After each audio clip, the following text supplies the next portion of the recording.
ವಿಶ್ವದ ಅತಿ ಶ್ರೀಮಂತ ಫ್ರಾಂಚೈಸಿ ಕ್ರಿಕೆಟ್ ಲೀಗ್ ಎನಿಸಿಕೊಂಡಿರುವಂತಹ ಐಪಿಎಲ್ ನಲ್ಲಿ ಮುಂದೆ ಬರಲಿರುವಂತಹ ಇಂಡಿಯನ್ ಪ್ರೀಮಿಯರ್ ಲೀಗ್ ಟೂರ್ನಿಗೂ ಮುನ್ನವೇ ಈ ಬಾರಿ ಮಿನಿ ಹರಾಜು ಪ್ರಕ್ರಿಯೆ ನಡೆಯಲಿದೆ. 13ರಿಂದ 15ರವರೆಗೆ ಒಂದು ದಿನ ಈ ಹರಾಜು ಪ್ರಕ್ರಿಯೆ ನಡೆಯಲಿದೆ ಅಂತ ಹೇಳಲಾಗ್ತಾ ಇದೆ. ಯಾವ ಆಟಗಾರರನ್ನ ಕೈ ಬಿಡಲಿವೆ ಎನ್ನುವಂತಹ ಪಟ್ಟಿಯನ್ನ ನವೆಂಬರ್ 15ರ ಒಳಗೆ ಬಿಡುಗಡೆ ಮಾಡಲಾಗಿದೆ. ರವೀಂದ್ರ ಜಡೇಜಾ ಅವರನ್ನ ರಾಜಸ್ಥಾನ್ ರಾಯಲ್ಸ್ಗೆ ನೀಡೋದಕ್ಕೆ ಸಿದ್ಧವಿದೆ ಅಂತ ಹಲವು ಕ್ರೀಡಾ ವೆಬ್ಸೈಟ್ಗಳು ವರದಿ ಮಾಡಿವೆ. ರಾಜಸ್ಥಾನ್ ರಾಯಲ್ಸ್ ಸಂಜು ಸ್ಯಾಮ್ಸನ್ ನೀಡ್ತೇವೆ, ನೀವು ರವೀಂದ್ರ ಜಡೇಜಾ, ಶಿವಂ ದುಬೆ ಹಾಗೂ ಡಿವಾಲ್ಡ್ ಬ್ರೆವಿಸ್ ಬಿಟ್ಕೊಟ್ಬಿಡಿ ಅಂತ. ಇನ್ನು ಪಿಂಕ್ ಆರ್ಮಿಯ ಹೊಸ ಬೇಡಿಕೆ ಯೆಲ್ಲೋ ಆರ್ಮಿಯಲ್ಲಿ ಸಂಚಲನವನ್ನೇ ಸೃಷ್ಟಿ ಮಾಡಿದೆ. ನಮಸ್ಕಾರ, ವಿಶೇಷ ಕಾರ್ಯಕ್ರಮಕ್ಕೆ ಸ್ವಾಗತ. ನಾನು ಅಮೃತಾ ಶ್ರೀಕಂಠ. ಇನ್ನೇನು ಐಪಿಎಲ್ ರಿಟೆನ್ಷನ್ ಕೇವಲ ಒಂದೇ ದಿನ ಮಾತ್ರ ಬಾಕಿ ಉಳಿದಿದೆ. ಸಂಜು ಸ್ಯಾಮ್ಸನ್ ಮುಂದಿನ ನಿಲ್ದಾಣ ಅನ್ನೋದು ಉತ್ತರವಿಲ್ಲದ ಪ್ರಶ್ನೆಯಾಗಿ ಉಳಿದ್ಬಿಟ್ಟಿದೆ. ಸ್ಯಾಮ್ಸನ್ ಕರೆ ತರೋದಕ್ಕೆ ಚೆನ್ನೈ ಹರಸಾಹಸ ಪಡ್ತಾ ಇದೆ. ಹೊಸ ಬೇಡಿಕೆಯನ್ನ ಇಟ್ಕೊಂಡು ರಾಜಸ್ಥಾನ ರಾಯಲ್ಸ್ ಫ್ರಾಂಚೈಸಿ ಟ್ವಿಸ್ಟ್ ಮೇಲೆ ಟ್ವಿಸ್ಟ್ ಕೊಡ್ತಾ ಇದೆ. ವಿಶ್ವದ ಅತಿ ಶ್ರೀಮಂತ ಫ್ರಾಂಚೈಸಿ ಕ್ರಿಕೆಟ್ ಲೀಗ್ ಎನಿಸಿಕೊಂಡಿರುವಂತಹ ಐಪಿಎಲ್ ನಲ್ಲಿ ಮುಂದೆ ಬರಲಿರುವಂತಹ ಇಂಡಿಯನ್ ಪ್ರೀಮಿಯರ್ ಲೀಗ್ ಟೂರ್ನಿಗೂ ಮುನ್ನವೇ ಈ ಬಾರಿ ಮಿನಿ ಹರಾಜು ಪ್ರಕ್ರಿಯೆ ನಡೆಯಲಿದೆ. ಕಳೆದ ಬಾರಿ ಮೆಗಾ ಹರಾಜು ನಡೆದಿರುವಂತಹ ಹಿನ್ನೆಲೆಯಾಗಿ ಈ ಬಾರಿ ಮಿನಿ ಹರಾಜು ಅಂದ್ರೆ ಆಟಗಾರರ ಹರಾಜು ಪ್ರಕ್ರಿಯೆ ಇರಲಿದ್ದು ಡಿಸೆಂಬರ್ 13ರಿಂದ 15ರವರೆಗೆ ಒಂದು ದಿನ ಈ ಹರಾಜು ಪ್ರಕ್ರಿಯೆ ನಡೆಯಲಿದೆ ಅಂತ ಹೇಳಲಾಗ್ತಾ ಇದೆ. ಅಂದಹಾಗೆ ಈ ಬಾರಿ ಫ್ರಾಂಚೈಸಿಗಳಿಗೆ ಇಂತಿಷ್ಟೇ ಆಟಗಾರರನ್ನ ಉಳಿಸ್ಕೊಳ್ಬೇಕು ಎನ್ನುವಂಥ ನಿಯಮ ಏನಿಲ್ಲ. ಆದರೆ ಒಂದು ಫ್ರಾಂಚೈಸಿಯಲ್ಲಿ 25 ಆಟಗಾರರು ಹಾಗೂ ಗರಿಷ್ಠ 120 ಕೋಟಿ ಹಣ ಇರಲೇಬೇಕು ಎನ್ನಲಾಗಿದೆ. ಇದಕ್ಕೂ ಮುನ್ನ ಫ್ರಾಂಚೈಸಿಗಳು ಯಾವ ಆಟಗಾರರನ್ನ ಉಳಿಸ್ಕೊಳ್ಳುತ್ತೆ ಹಾಗೂ ಯಾವ ಆಟಗಾರರನ್ನ ಕೈ ಬಿಡಲಿವೆ ಎನ್ನುವಂತಹ ಪಟ್ಟಿಯನ್ನ ನವೆಂಬರ್ 15ರ ಒಳಗೆ ಬಿಡುಗಡೆ ಮಾಡಬೇಕಿದೆ. ಹೀಗಾಗಿ ಈ ಮೂಲಕ ಯಾವ ಫ್ರಾಂಚೈಸಿ ಯಾವ ಆಟಗಾರರನ್ನ ಉಳಿಸ್ಕೊಳ್ಬಹುದು, ಯಾವ ಆಟಗಾರರನ್ನ ಕೈ ಬಿಟ್ಬಿಡಬಹುದು ಎನ್ನುವಂಥ ಚರ್ಚೆಗಳು, ಊಹಾಪೋಹಗಳು ಎಲ್ಲೆಡೆ ಶುರುವಾಗ್ಬಿಟ್ಟಿದೆ. ಇನ್ನು ಈ ರಿಟೆನ್ಷನ್ಗೆ ಸಂಬಂಧಪಟ್ಟಂತೆ ಹೆಚ್ಚಾಗಿ ಚೆನ್ನೈ ಸೂಪರ್ ಕಿಂಗ್ಸ್ ಹಾಗೂ ರಾಜಸ್ಥಾನಿ ರಾಯಲ್ಸ್ ತಂಡಗಳು ಸುದ್ದಿ ಮಾಡ್ತಾ ಇವೆ.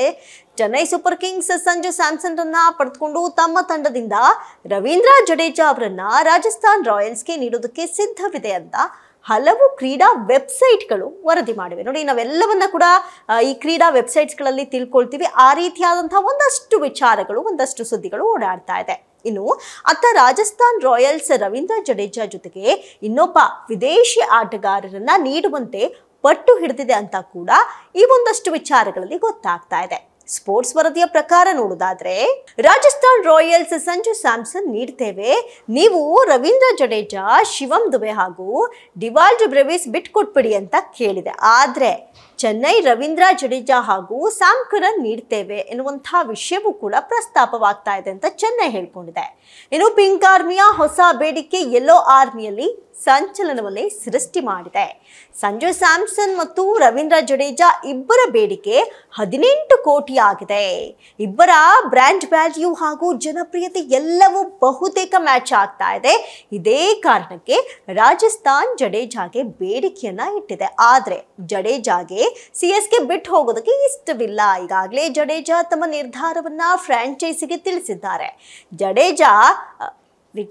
ಜಡೇಜಾ ನೋ ಅಂದ ಬಳಿಕ ಇಂಗ್ಲೆಂಡ್ ಆಲ್ರೌಂಡರ್ ಸ್ಯಾಮ್ ಕರನ್ ಬಿಟ್ಟುಕೊಡೋದಕ್ಕೆ ಸಿಎಸ್ಕೆ ಮುಂದಾಗಿದ್ದು ಎಲ್ಲ ಒಂದು ಕಡೆ. ಆದ್ರೆ ರಾಜಸ್ಥಾನಕ್ಕೆ ಸ್ಯಾಮ್ ಕರನ್ ಮೇಲೆ ಒಲವಿಲ್ಲ.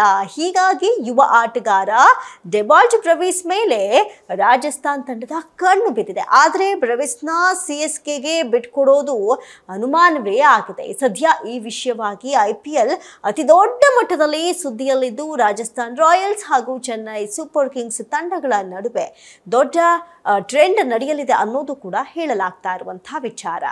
ಇನ್ನು ಸಂಜುಗಾಗಿ ತನ್ನನ್ನ ಬಿಟ್ಟು ಕೊಡ್ತಾ ಇರೋ ಫ್ರಾಂಚೈಸಿಯ ಈ ನಡೆ ರವೀಂದ್ರ ಜಡೇಜಾಗೆ ಪಿತ್ತವನ್ನ ನೆತ್ತಿಗೇರಿಸಿದೆ.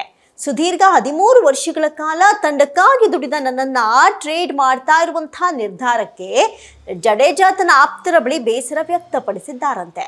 ಇದೇ ಕೋಪದಲ್ಲಿ ಜಡೇಜಾ ತನ್ನ ಇನ್ಸ್ಟಾಗ್ರಾಮ್ ಅಕೌಂಟ್ ಡಿಲೀಟ್ ಮಾಡಿರುವುದು ಅನ್ನುವಂಥ ಸದ್ಯದ ಮಾಹಿತಿ ಕೂಡ ಎಲ್ಲೆಡೆ ಓಡಾಡ್ತಾ ಇದೆ. ಸದ್ಯ ಸಂಜು ಸ್ಯಾಮ್ಸನ್ ಟ್ರೇಡಿಂಗ್ ನೀ ಕೊಡದಿದ್ರೆ ನಾವು ಬಿಡಲಾರೆ ಎನ್ನುವಂತಾಗಿದೆ. ಇನ್ನು ರಾಜಸ್ಥಾನ ಕೇಳಿದಂತಹ ಆಟಗಾರರನ್ನ ಕೊಡೋದಕ್ಕೆ ಚೆನ್ನೈಗೆ ಇಷ್ಟವಿಲ್ಲ. ಚೆನ್ನೈನ ಆಫರ್ ರಾಜಸ್ಥಾನಕ್ಕೆ ಹಿಡಿಸ್ತಾ ಇಲ್ಲ. ಇದಕ್ಕೆ ಸದ್ಯಕ್ಕಿರುವಂತಹ ಪರಿಹಾರ ಅಂದ್ರೆ ಅದು ಫುಲ್ ಕ್ಯಾಶ್ ಡೀಲ್. ಬೇಡದ ಆಟಗಾರನನ್ನ ರಿಟೆನ್ಷನ್ ವೇಳೆ ರಿಲೀಸ್ ಮಾಡಿ ಉಳಿಯೋ ಹಣದಲ್ಲಿ ಸಂಜು ಸ್ಯಾಮ್ಸನ್ ಟ್ರೇಡ್ ಮಾಡಬೇಕು ಎನ್ನುವಂತಹ ವಿಚಾರ ತಿಳಿದು ಬಂದಿದೆ. ಹಾಗಾಗಬೇಕು ಅಂದ್ರೆ ರಿಟೆನ್ಷನ್ ವೇಳೆ ರಾಜಸ್ಥಾನ ಸಂಜುನ ರಿಟೈನ್ ಮಾಡ್ಕೊಳ್ಬೇಕು. 2024ರ IPLಗೂ ಮುನ್ನ ಹಾರ್ದಿಕ್ನ ಗುಜರಾತ್ ರಿಟೈನ್ ಮಾಡಿ ಬಳಿಕ ಮುಂಬೈಗೆ ಈ ಒಂದು ಟ್ರೇಡ್ ಮಾಡಿತ್ತಲ್ವಾ, ಆ ಸುತ್ತ ಫಾಲೋ ಮಾಡಬೇಕು, ಆ ಒಂದು ಸೂತ್ರವನ್ನ ಫಾಲೋ ಮಾಡಬೇಕು. ಈ ಟ್ರೇಡಿಂಗ್ ಲೆಕ್ಕಾಚಾರದ ನಡುವೆ ಸಂಜು ಸ್ಯಾಮ್ಸನ್ ಪರಿಸ್ಥಿತಿ ದಿಕ್ಕು ತೋಚದಂತಾಗಿದೆ. ಇನ್ನು ರಾಜಸ್ಥಾನದಲ್ಲಂತೂ ಇರಲ್ಲ, ಮುಂದಿನ ನಿಲ್ದಾಣ ಯಾವುದು ಅನ್ನೋದು ಗೊತ್ತಾಗ್ತಾ ಇಲ್ಲ. ಕ್ರಿಕೆಟ್ ಲೋಕಕ್ಕೆ ಸಂಜು ಭವಿಷ್ಯ ಏನಾಗುತ್ತೆ ಅಂತ ಎಷ್ಟು ಕುತೂಹಲವಿದೆಯೋ ಅಷ್ಟೇ ಕುತೂಹಲ ಸ್ವತಃ ಸಂಜುಗೂ ಇದೆ ಅಂತಲೇ ಹೇಳಬಹುದು. ಇದಾಗಿತ್ತು ಈ ಕ್ಷಣದ ವಿಶೇಷ. ನೋಡ್ತಾ ಇರಿ ಸ್ಪೀಡ್ ಪ್ಲಸ್ ಕರ್ನಾಟಕ, ನಿಮ್ಮಿಂದ ನಿಮಗಾಗಿ ನಿಮಗೋಸ್ಕರ.